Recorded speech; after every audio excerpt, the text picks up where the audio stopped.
थोडा पलीकडे व्हा थोडं. सर फ्रेम खराब होईल माझी. थोडं पलीकडे व्हा. थोडं थोडं थोडं वरती या ना तुम्ही जरा. अहो थोडा हात पलीकडे घ्या ना.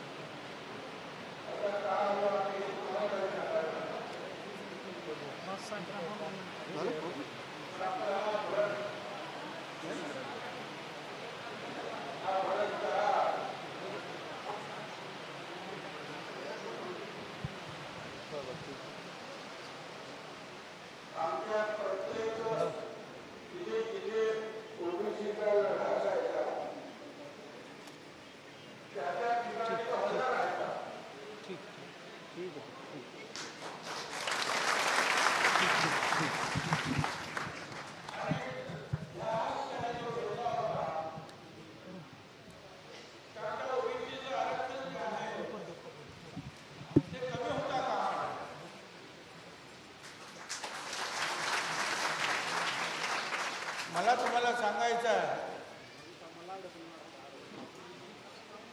60 वर्ष सुरुवातीपासून ज्या वेळेला आपल्याला देश स्वतंत्र झाला तेव्हापासून आपण ह्या तुम्हाला सगळ्या ओबीसींना आरक्षण मिळावं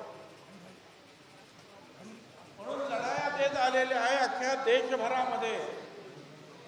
आणि कित्येक भरत कराडासारखे जे आहेत जवान त्यावेळेला सुद्धा त्यांनी आपला प्राणाचं बलिदान केलं आरक्षण मिळवण्यासाठी. आणि आता आम्ही लढतो आहोत आणि भरत कराड आत्मबलिदान करतो आहे ते आरक्षण टिकवण्यासाठी की बाबांनो आमचं काय काढून घेऊ. कोणी दुसऱ्या ओबीसी सोडून शहाण्या माणसाने आम्हाला सांगावं आम्ही काय मागतो. आम्ही काही मागतच नाही. आमच्यावर अतिक्रमण करू नका. आमचं आरक्षण तुम्ही हिरावून घेऊ नका एवढंच मागतो आम्ही. आम्ही काय मागतोय का. आहे मराठा समाजासाठी सुद्धा जे आहे अगोदर 50% मोकळं आरक्षण होतं. पण 50% आम्ही दलित आदिवासी ओबीसी होतो. भटक्या विमुक्त सुद्धा आमच्या बरोबर. ते नको म्हणाल्यानंतर मग मोदी साहेबांनी EWS आणला. म्हणजे जे गरीब आहे मागास म्हणजे सामाजिकदृष्ट्या मागास नाही पण पैशानं गरीब असतील शिक्षणात गरीब असतील त्यांना 10% आरक्षण दिलं. त्याच्यामध्ये सगळ्यात जास्त 90% ज्या मराठा समाजाचीच मुलं त्यांना आणि लोकांना फायदा मिळाला. म्हटलं बरं ठीक आहे आमचा विरोध नाही तुम्हाला फायदा मिळाला तुम्ही घ्या. तरी सुद्धा ते म्हणाले आम्हाला मराठा आरक्षण पाहिजे. सरकारनं त्यांना मराठा आरक्षण सुद्धा 10% दिलं. आता ते म्हणतात आम्हाला हे मराठा आरक्षण दिलं EWSचे आरक्षण दिलं बाकी काय जे काय दिलं. आता त्यांचं म्हणणं आहे की आम्हाला ओबीसीतूनच आरक्षण द्या. आमचं म्हणणं असं आहे अरे बाबांनो आमच्याकडे 17% आरक्षण शिल्लक आहे. आमच्याकडे भटक्या विमुक्त आहे ज्यांना घरदारं नाही गावोगावी जे आहेत भटकत फिरतात. ते वासुदेव आहेत मरी आई माले आहेत गारुडी आहेत नि काय आहे ती काय काय काय. अरे यांच्यासाठी गरिबांसाठी आरक्षण. कोर्टाने त्यांना सांगितलं 2 वेळा हायकोर्टाने की तुमच्यासाठी नाही हे या लोकांसाठी आहे. या देशाचं सगळ्यात मोठं कोर्ट सुप्रीम कोर्ट त्यांनी सांगितलं तुमच्यासाठी नाही हे या गरिबांसाठी. तरी सुद्धा ऐकायला तयार नाही. याच्यातच पाहिजे. आणि मग ते कशातून पाहिजे तर कुणबी सर्टिफिकेट घेऊन आम्हाला द्या. आम्ही म्हटलं बाबा ठीक आहे जे खरोखरच कुणबी असतील त्यांना द्या. त्याच्यासाठी शिंदे कमिटी आली. ते पण न्यायाधीश. त्यांनी 2 वर्ष काम केलं, लाखो कागद तपासले, 2.25 लाख कुणबी सर्टिफिकेट दिली, ती मंत्रिमंडळाने स्वीकारली. आम्ही गप्प बसलो. आता कामच संपलं त्यांचं, कारण जे होते कुणबी त्यांना मिळालं. आता त्यांचं पुढचं आहे की आम्हाला मराठा समाजाला पाहिजे. मग आता आम्ही कुठे जायचं? आम्ही काय पाप केलंय? लहान समाजामध्ये आमचा जन्म झाला, हे पाप आहे का आमचं? आमच्या पण लेकरा बाळांनी शिकायचं नाही, नोकऱ्या घ्यायच्या नाही? बरं तुम्हाला वेगळं दिलं ते घ्या ना, किती घ्या, आमचं काय हरकत नाही. आहे तेवढं आमचं ठेवा. आम्ही आहे 54%. आम्हाला दिले अर्ध मुर्द. अरे ते तर ठेवू द्या की. आणि म्हणून आमचा हा लढा सुरू झाला. सरकारमध्ये सुद्धा मी आता काल सुद्धा पाहिलं, हे सगळे जेव्हा तपासले काय आणि विधानसभेत सुद्धा बोलू, अण्णासाहेब पाटील महामंडळ द्या मराठा समाजाला 650-700 कोटी रुपये दे. आमचं काही म्हणणं नाही. आणि या ओबीसी महामंडळ त्यांना 5 कोटी दिले. अरे हा काय न्याय आहे रे? हे काय न्याय आहे?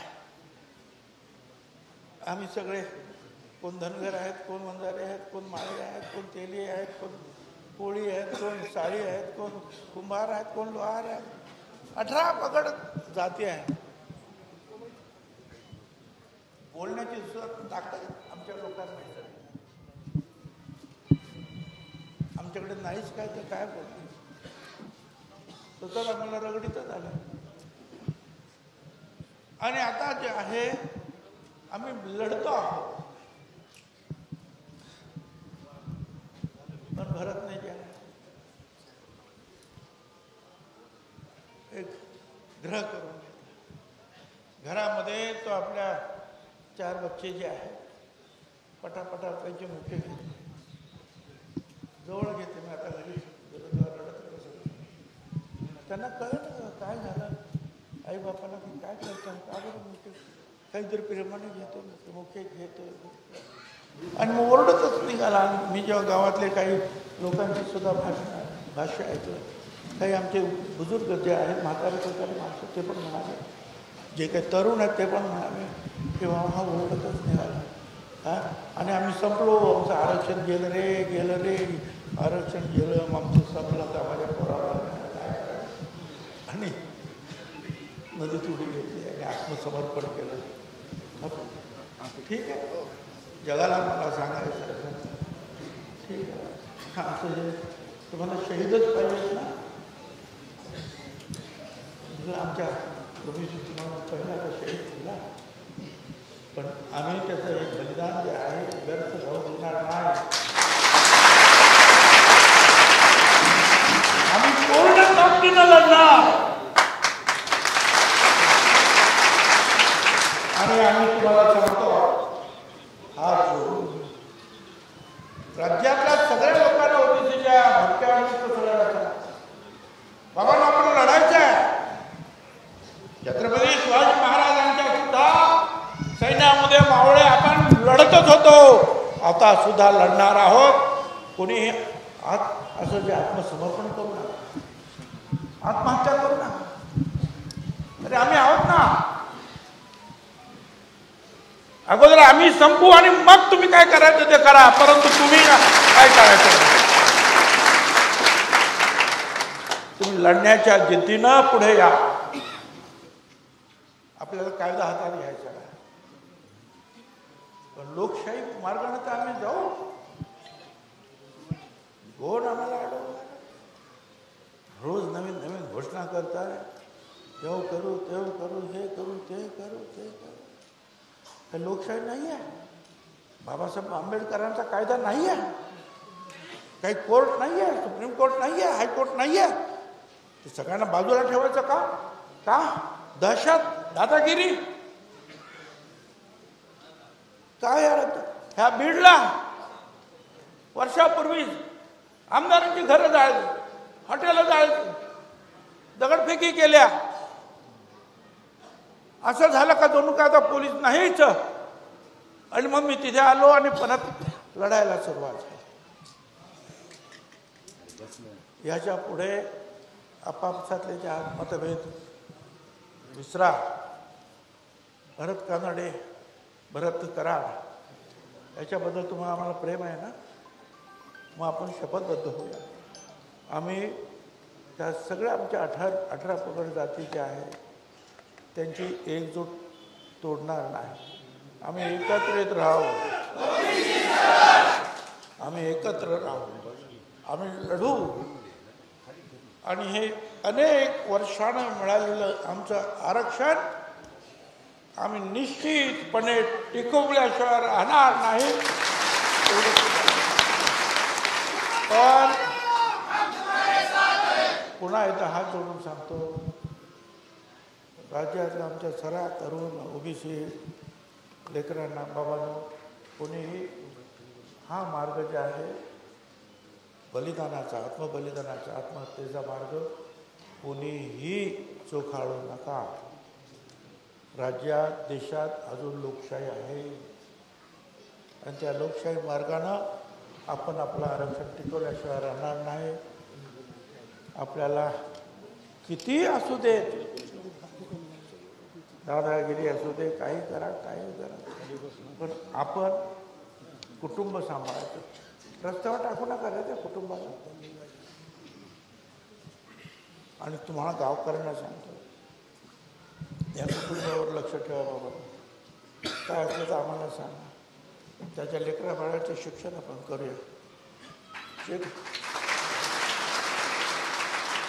जेवढं काही तुम्हाला करता येईल तेवढं तुम्ही करा. काय कमी पडलं तर आम्ही आहोत ना काही मदत करायला.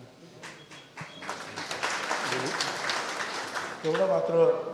आणि मी पुन्हा एकदा आपल्या सगळ्यांची जे आहे हे सगळं झाल्यानंतर आपण 1 मिनिटं जे आहे सगळ्यांनी उभं राहायचं आहे आणि भरत कराडला जे आहे श्रद्धांजली अर्पण करायची आहे तोपर्यंत. आणि हे बाकीचं जे आहे तुम्ही इथले आमदार ह्या कुटुंबाच्या संदर्भामध्ये यांना तुम्हाला जेवढं होईल तेवढं करा. बाकीचं आम्हाला सांगा. आम्ही ती जबाबदारी निश्चितपणे पार पाडू आणि सगळ्यांना शांत राखण्याचं काम जे आहे, सांभाळण्याचं काम हे तुमच्यावर सोपून मी इथून जातो आहे. धन्यवाद सगळ्यांना.